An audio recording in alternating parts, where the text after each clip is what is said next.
Texans fall to 3-5. This was a miserable one. The second half of this football game was excruciating, with both teams trading punts back and forth until ultimately Bo Nix did what he does in the fourth quarter. He figured out a way. He's the team of destiny. Whatever.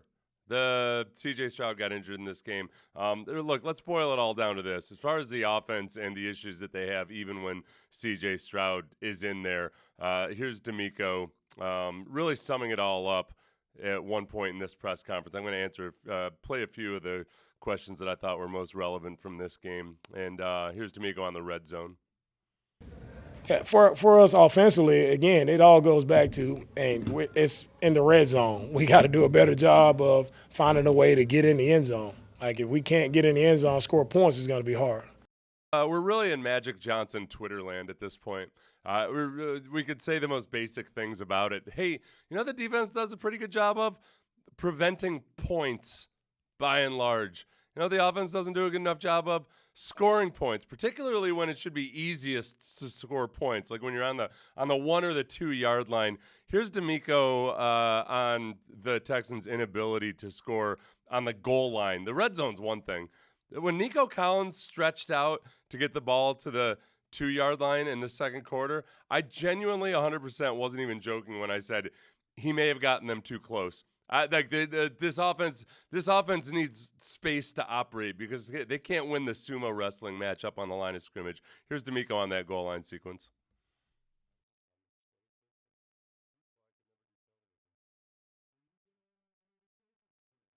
Oh, don't blame DeMeco. Here's you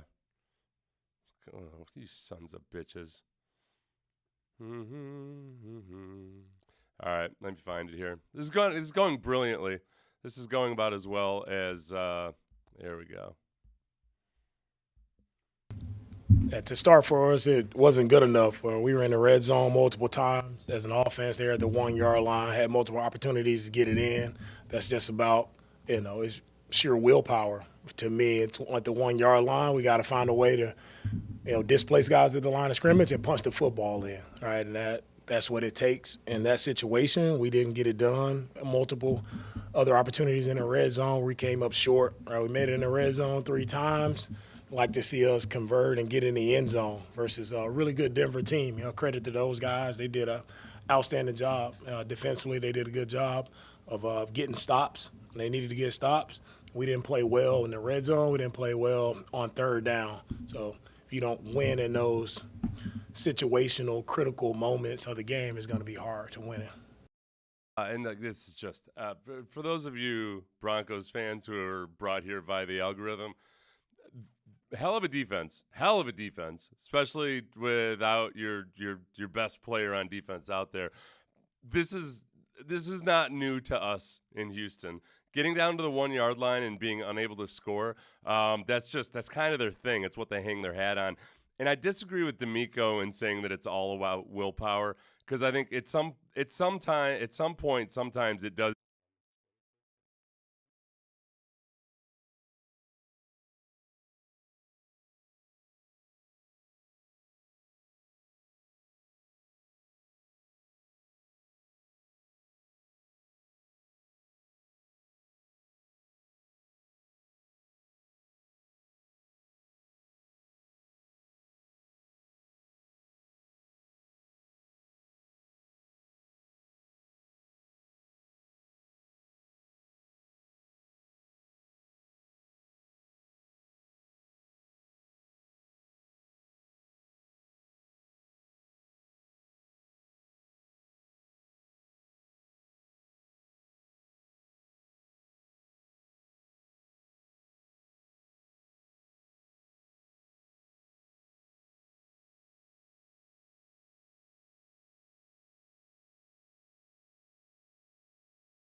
find myself disgusted.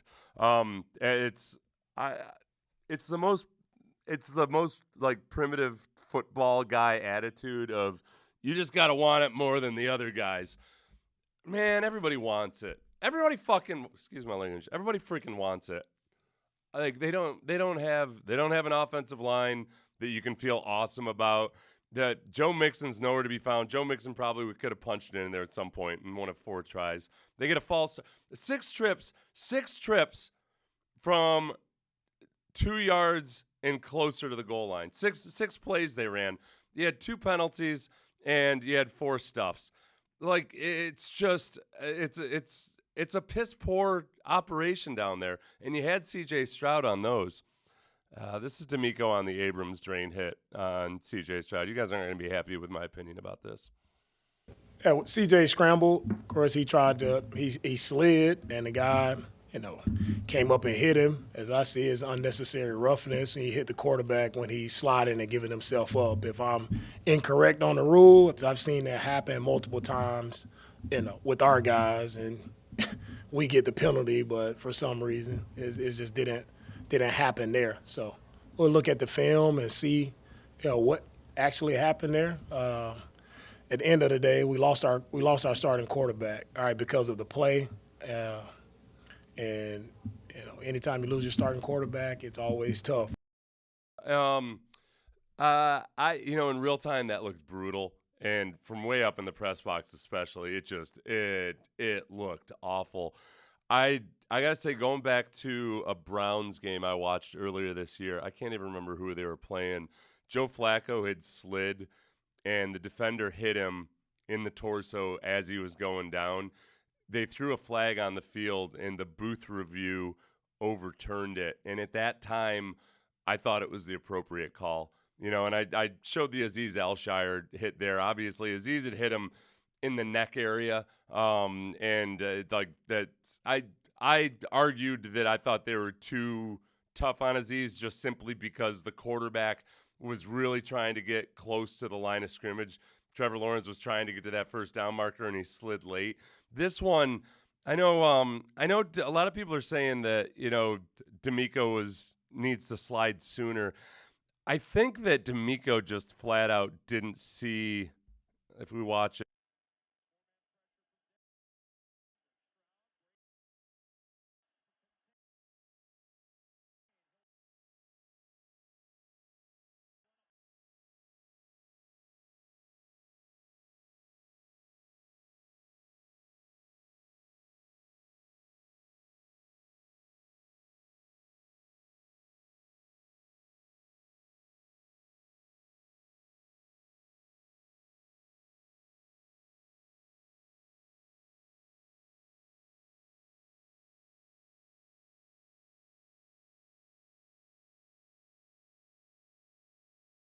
you when we recorded it tonight was I spent the whole offseason arguing that quarterbacks got to protect themselves and slide sooner if they're going to be sliding feet first. So this feels like if I were arguing against the death penalty, but then all of a sudden one of my loved ones got murdered, and all of a sudden I became a rabid proponent of the death penalty.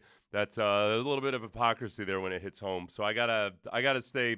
I think this is closer to the way the NFL should be trying to officiate it. It's never going to be perfect when things happen in full speed and slow motion. It always looks like it's easy to make the right decision. I did find, as many of you pointed out, Moose Johnston last year was brutally critical of Azeez Al-Shire as soon as the hit was made. He had a different tone this time, but I also had a conversation with Moose Johnston in the offseason at the Super Bowl, actually, where I made Moose thinking about it a little bit. He was on a committee that was working on how to officiate that specific play.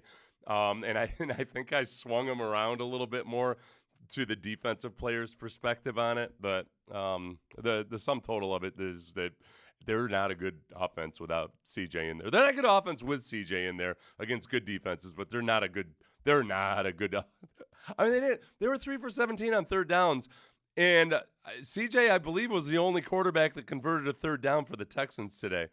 Full credit to the Broncos. Look, the Broncos defense playing against the backup quarterback Davis Mills or otherwise, it's a tough one. And DeMeco was asked about adjustments that they had made, perhaps after Davis had some success early on.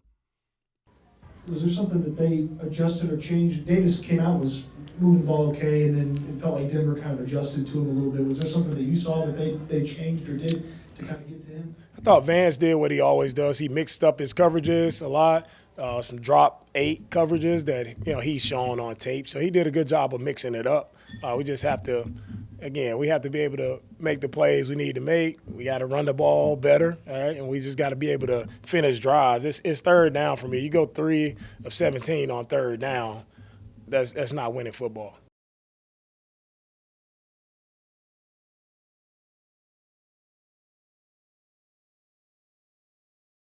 All right, so the sound isn't playing when I play the clips. Hold on a second. I gotta figure this out.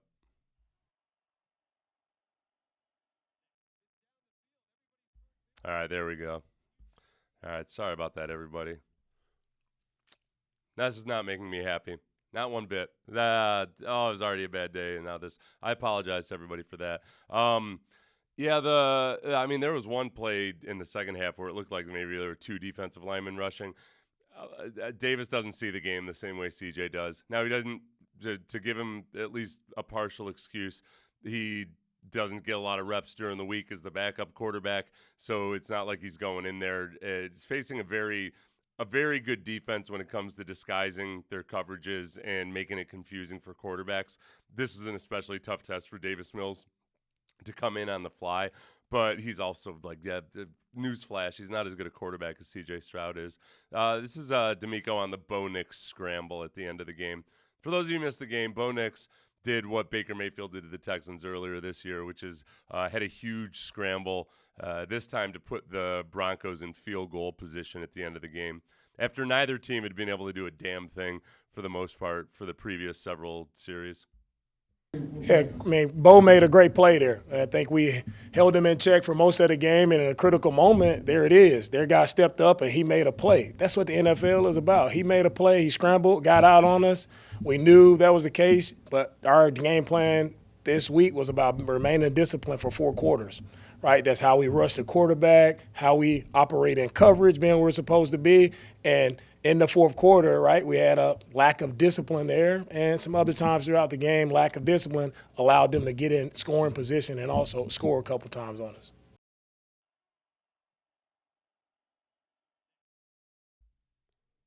All right, there we go. Now you should be able to hear me. Yeah, this play, if you watch number 39, Henry To'oTo'o, right up there on the hash at the 45-yard line, this one's a tough one, and it's so tempting when the quarterback starts scrambling that he's in zone there, so it's not like he's locked in on anybody, but he starts anticipating a scramble to the right, and you got to stay at the level of the quarterback, and it's enough that, his momentum carries him over. Boom. You can imagine, I even as a fat nose tackle, it had to drop into coverage sometimes. This is what would get me. So this is the only reason I know this tenet of pass coverage was because imagine fat me in coverage trying to get to that guy. I can't really fault the defensive line as much. If you see, over to our left, those 2 guys got gunked up and sealed off. The defensive tackle got sealed off as Nick started to half roll to his right. And then Nick's, to his credit, Nick's couldn't hit a deep ball all day long other than the 1 touchdown pass. But, man, didn't need to here. Oh, God. Let me show one play here real quick. Let me show the interception. Let's see, because I do have some positives here. Kalen Bullock interception. All right, Kalen Bullock interception. And I've had to chop this up into a couple little things. But first, just out of nowhere. This was a pretty slick move on MJ Stewart. And I know they did credit Henry To'oTo'o at the bottom of your screen there for taking away the first option. But and credit Kalen Bullock for making this play. But, man, he had to come back under for that ball. Bo Nix, I don't know. Look, any Denver fans who are in here, you will not disagree with me if you're honest. I heard all week. Everybody I talked to in Denver talked about how inconsistent and bad Bo Nix was with throwing the deep ball. And God, he was it's just anybody's guess where that thing's going. And it's frustrating. I am frustrated. I was more worried about Sean Payton in this game than I was Bo Nix, and then I was pissed at myself that at the end, oh yeah, Bo Nix's ability to run and do Baker Mayfield type stuff there when you really, really need to do it. Yeah, I got to give him credit for that. Denico Autry blocked kick.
Eye coordination.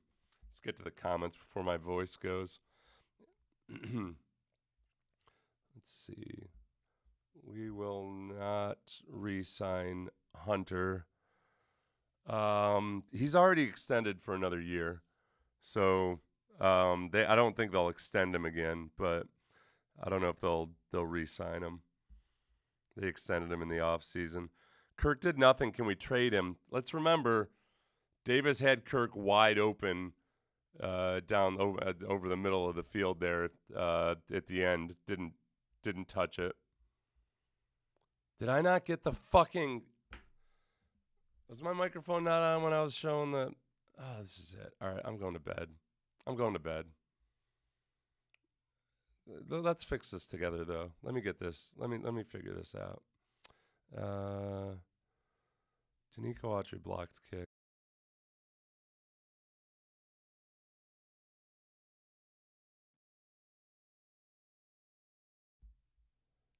I have to manually unmute this every time till I go into my preferences. Thank you all so much for bearing with me. You can hear my voice is about to go. This day sucks. Tomorrow will be better.